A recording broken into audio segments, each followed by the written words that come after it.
Thanks for joining us and welcome back to the Watchman on the Wall podcast. Periodically, we'll bring you true stories of angelic encounters, heavenly visitations, near-death experiences, as well as modern-day prophecies that are relevant to us today. When we come back, we'll begin our next episode.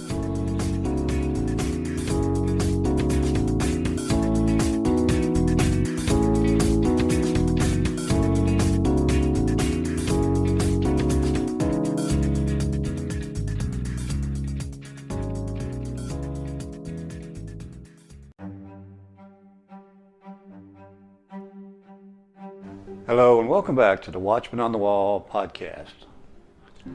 We've talked in previous broadcasts about war with Russia and how several prophets, including Dmitri Duduman, has talked about they foresaw a war with Russia on our soil, and it was nuclear, and that Russia, along with some other countries in South America, would invade us, and of course South American countries are invading our southern border right now. So that's in place. But until now, we couldn't really foresee how that would be anywhere on the horizon. However, with this Ukraine war and this escalation, I see that it could happen maybe later this year. Hopefully not. I surely don't want that. But in today's episode, we're going to hear a broadcast that you won't hear on your mainstream media. It is from Full Spectrum Survival, and they're giving us an update on the war and what's going on behind the scenes that most people don't know about. So I feel I should share this with you today. So here now is an update on the war and how it can affect us from Full Spectrum Survival. Members of the British government are warning that Russia may declare World War III to have officially started on May 1st. The U.S. State Department says that we are ready to defend all countries in NATO. This map, we're seeing a map right now that was broadcast on one Russian news organization showing that the Sarmat, or the Satan II missile, based in Kaliningrad, can nuke Berlin in 106 seconds. It can nuke Paris in 200 seconds, or it could nuke all of London in 202 seconds. Do not try our patience. That warning is from Russia to the United States of America and NATO, saying that the country will deliver a, quote, harsh response to Western enemies if escalation brings about a new world war.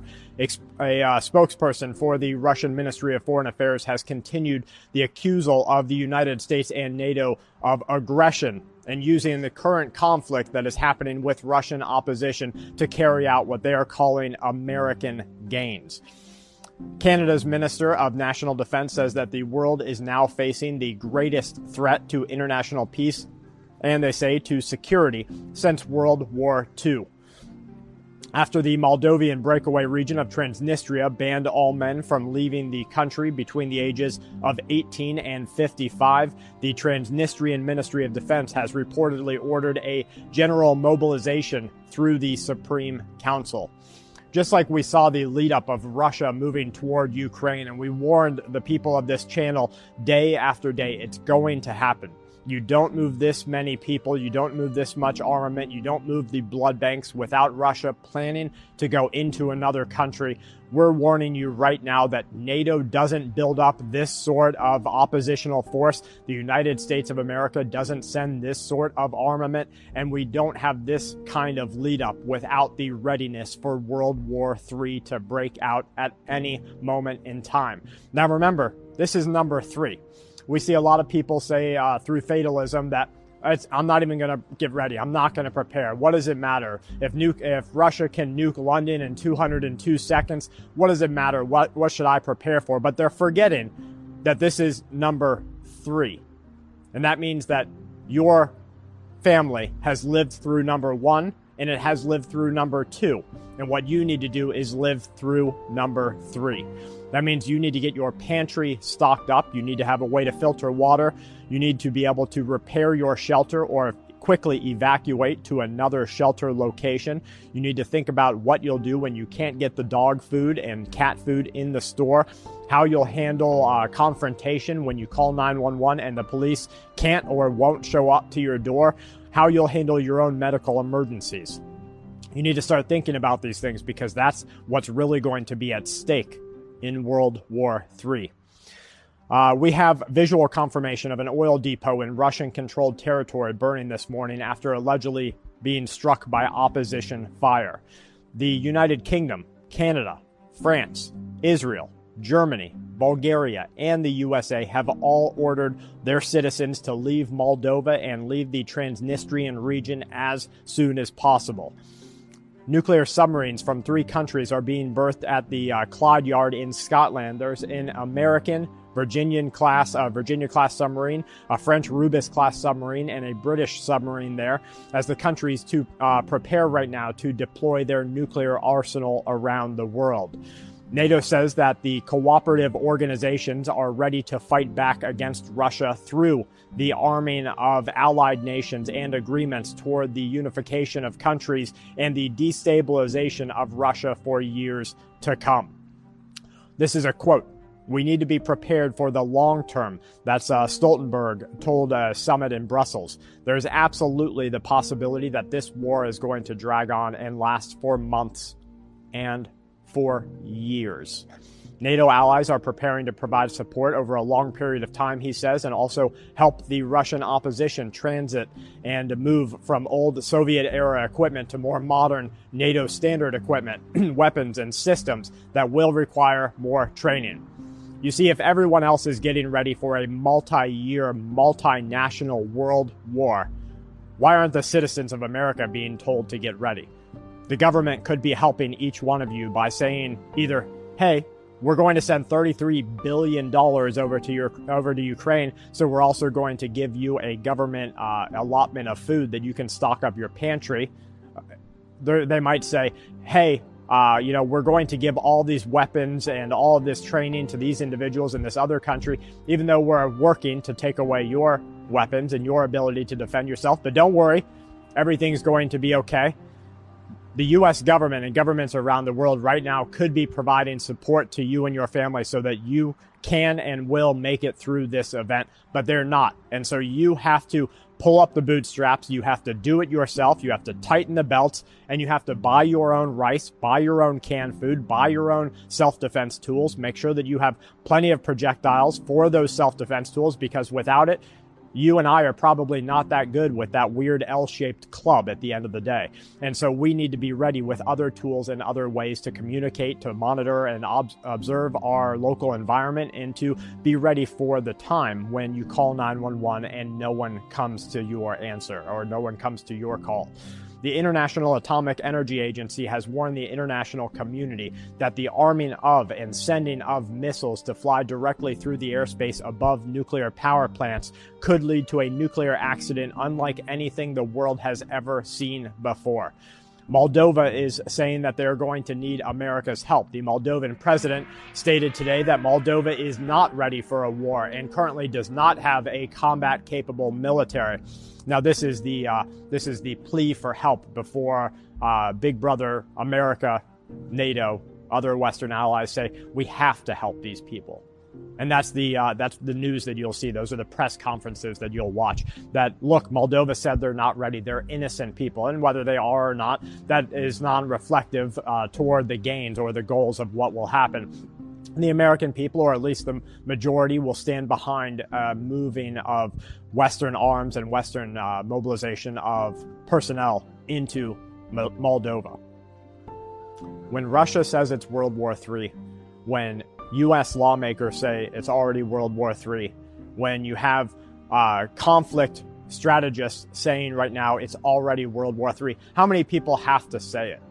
You know, there's no official declaration. There used to be a declaration of what a Great Depression was, right? Then a couple of years ago, when we went through a Great Depression here in the USA, they said, well, let's adjust those terms so that we now have a new understanding of what a Great Depression is. And just like there's an understanding of how much radiation is safe for you to take in. And then Fukushima happened, and they went from saying, you know what, this is an unsafe level, to, hey, that's okay, we're all going to take that anyways. Here's a new unsafe level of radiation. And it's not really that bad anyways. So there's this constant moving of the bar, moving of the line in the sand on the government side of things. but you end up worse every single time. So you have to take it into your own responsibility, put the yoke on your own shoulders, and get ready for the times that are coming. We're continuing to monitor the fact that NATO is scrambling jets right now multiple times per day to intercept Russian jets near the Baltic and Black Sea. NATO allies say that Russia is not only attempting to escalate, but they are also probing response times and response maneuvers from NATO. The United Kingdom is warning that Russia will mobilize the entire Russian army and the people of Russia in never-before-seen ways within days, or that they could. We're watching special response units being deployed to checkpoints in Transnistria. The EU is reportedly going to begin implementing a phased oil embargo on Russia next week. The Polish defense minister says that the ongoing conflict confirms our fears of Russia's policies and the attempt to revive the Great Russian Empire.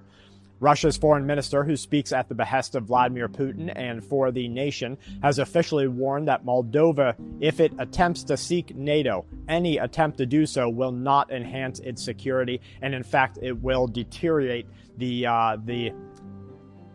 any agreement that Russia will not invade Moldova today. In an update, the British Foreign Secretary has exclaimed that Russia, as a perpetrator of war crimes, must be brought to justice. See the escalation. Watch the trends. We talked recently about a tempo in the news, and you have to watch that tempo increase to that crescendo, and we're seeing it right now. It went from we're investigating what is happening in Russian opposition areas, then it went toward, we think these things are happening, and now they're saying Putin, now they're saying Russia are perpetrators of war crimes and they must be brought to justice. The White House, current acting President Joe Biden has described Putin as a war criminal, says that he is a pariah to society and must be held accountable. The United States government is confirming that it is training Russian opposition right now in military installations in Germany. In an update, the British Foreign Secretary, has exclaimed that we will see a movement toward bringing Russia to justice. We're watching the U.S. Air Force Northrop Grumman, the drone with a call sign of Forte 10. It's holding a very tight and very strange pattern over the Black Sea. We believe that it is possibly monitoring submarine activity in the region.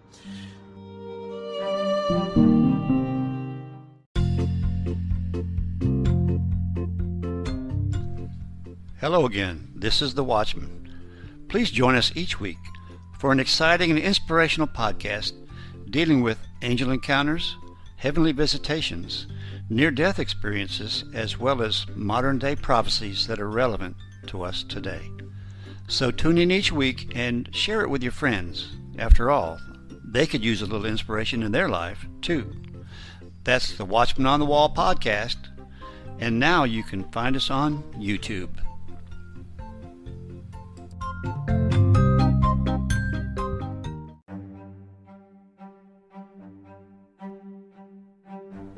We return now to an update on the war with Full Spectrum Survival. In Russia's Far East, there is a massive fire reported with images at the GRES-2 power station, which is a coal-fueled power generation station. NATO is preparing troops to conduct war exercises across all of Europe in order to, what they say, is deter Russia from further movement. The exercises will include NATO troops from the US, Estonia, Britain, Latvia, as well as non-NATO members, Finland and Sweden. That right there should tell you what's going to happen next. When they have NATO exercises pulling in non-NATO but soon-to-be NATO groups, you see it was Russia's goal immediately to thwart NATO from coming too close to its doorstep. And instead, what has happened over the course of the last 2 months has driven nations that were once on the edge and saying, we don't want to upset the way things are going here. And they have said instead, please, NATO, come help us. And look at their calls for aid. And so there was almost no alternative escalation other than World War at the time.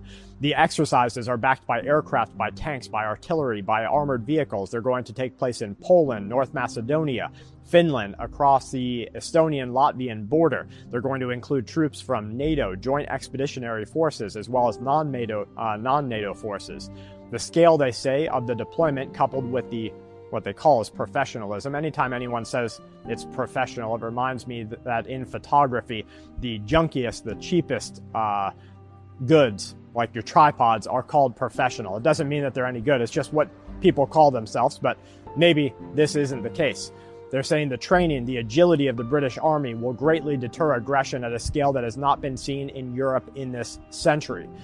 Also this week, some 4,500 troops are going to take part in another exercise, a swift response exercise that's going to include the dropping of individuals on parachutes and helicopter-borne assaults in Macedonia. Next month, 18,000 NATO troops, including forces from France, Denmark, Britain, and possibly the USA, will take part in Exercise Hedgehog along the Estonia-Latvia border. In the economy, there is some confirmation that the savings boom is completely over. Personal savings rates are reported to have fallen over 6%, lowest since 2013. The biggest bond bubble in hundreds of years continues to deflate as they watch, they're saying that no matter how long bonds went on for, that it would be hundreds of years. We would never see any deflation like what we're seeing right now. They're saying that we've already lost some $8 trillion. Janet Yellen is saying that the tail risk in 2021 was a Great Depression repeat. And then they moved the line. They're being told, people in the economic field are being told not to freak out. Experts saying that reacting to the unexpectedly negative U.S. GDP reading isn't cause for concern. They're saying it's because of shortages. But then why is our GDP dropping while companies and corporations are reporting higher than ever profits? Something isn't right here.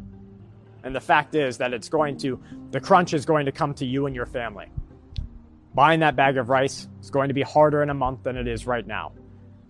Just so people are aware, the last time the Lend-Lease Act was authorized was in World War II to support U.S. allies. Congress and the president right now believe that this war is larger. The U.S. Congress revived the World War II-era Lend-Lease program for this Russian war. The U.S. House of Representatives overwhelmingly worked to revive it. The House passed the UK Democracy Defence Lend-Lease Act of 2022, and I say UK, but you know it's not United Kingdom, by 417 votes to just 10 in opposition. This was 3 weeks after it sailed through the Senate with unanimous support. As soon as the currently seated president to the USA pushes it further, the act is going to revive the World War II-era program that let Washington lend, or lease, given its name, military equipment to U.S. allies. This, they warn, will allow U.S. companies to quickly resupply partner nations without pursuing diplomatic channels. If that just threw off military-industrial complex alarms in your head, you've got it right. Today, the people in this conflict, this is a quote from Representative Mary Gay Scanlon. Today, the people in this conflict, and I summarize and repurpose that word, are standing on the front lines in the fight for democracy and against tyranny, and the U.S. needs to provide them with every possible measure of humanitarian and military aid.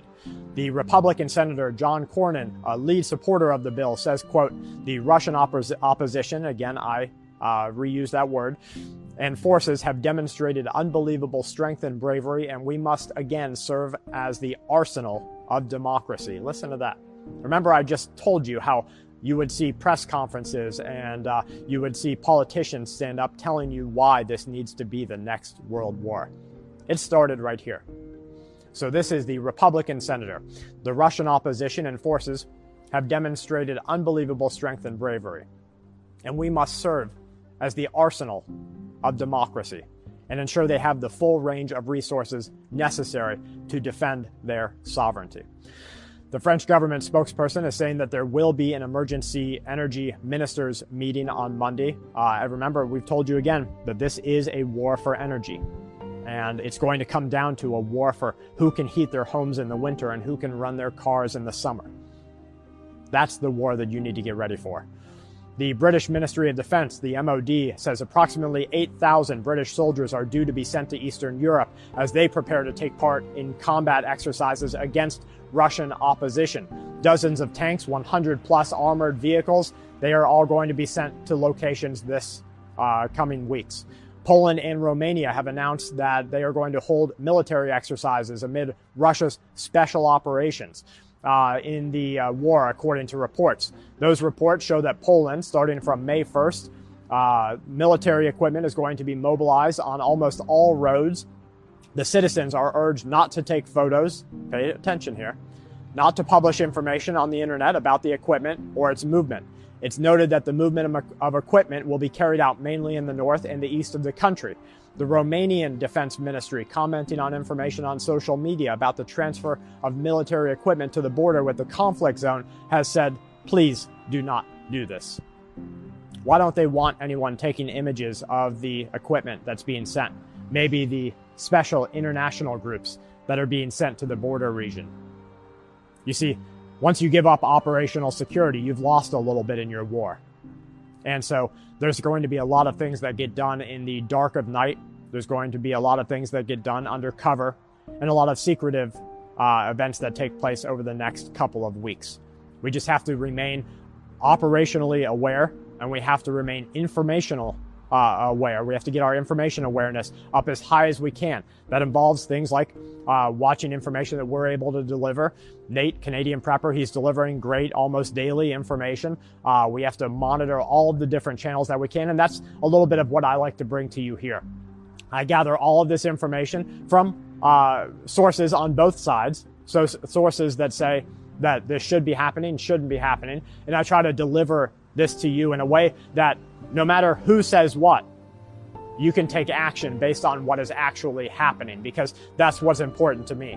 We see that a Russian Admiral-class frigate was last seen departing its earlier destination, possibly en route to the conflict zone.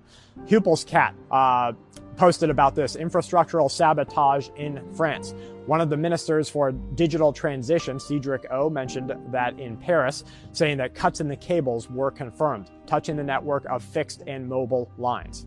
We have all sorts of sabotage taking place, not just in the conflict area, not just at the undersea cables, but around the world, including in the United States of America. And government organizations, police departments are all aware right now that this sort of sabotage is likely to continue into the next couple of years. So when your lights finally go out, and when your phone doesn't work, and when no one comes to help you, it might not be because some large event took place. It could be because of an operation from another country happening in just your local area. So don't discount when you see New York's lights go out, or Texas lights go out, or you see just San Francisco's lights go out, or just Atlanta, Georgia. Know that these events may be brushed under the carpet because it's like a fire sitting in the middle of a very dry forest. Anything could set the rest on fire. Anything could pick up that spark and start the next uncontrollable fire. You know, if you have a campfire in a very dry forest and you do your best to surround it with rocks, and you have that fire and there's nothing that can go wrong until a little gust of wind comes through and picks up maybe even just a small bit of a stick that still has enough ember in its char to touch it down on a piece of tinder.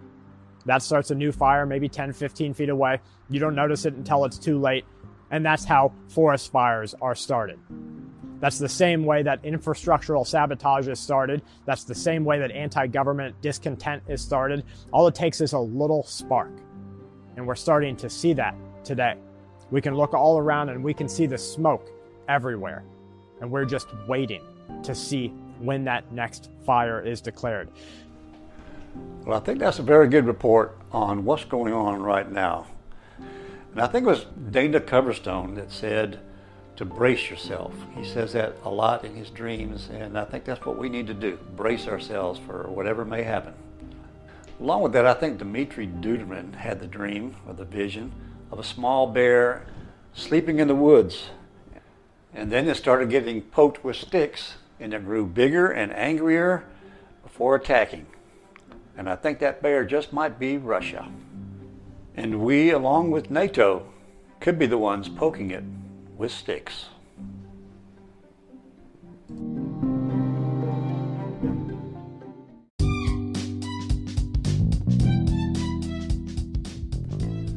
Hello again, this is the Watchman. Please join us on our new video channel called Encounters from Beyond the Veil. It's the same exciting content as our audio podcast, but in a shorter, but yet a video format. Also, please subscribe so you won't miss any of our episodes. That's Encounters from Beyond the Veil, exclusively found on YouTube.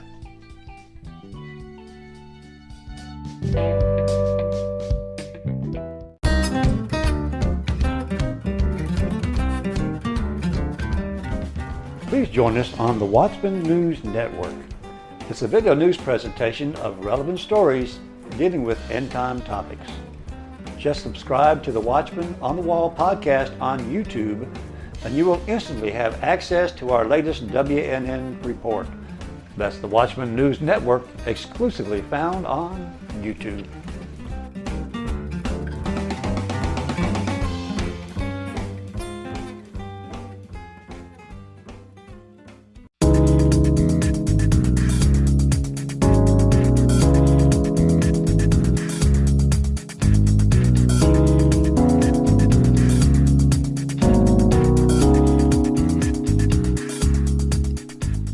Well, thanks again for listening, and if you enjoyed this episode, please share it with your friends. Any comments or suggestions you may have, you can send to the Watchman on the Wall 2020 at gmail.com. We encourage you to subscribe so you'll always be notified of our future episodes. Well, thanks again, and we'll see you next time on the Watchman on the Wall podcast.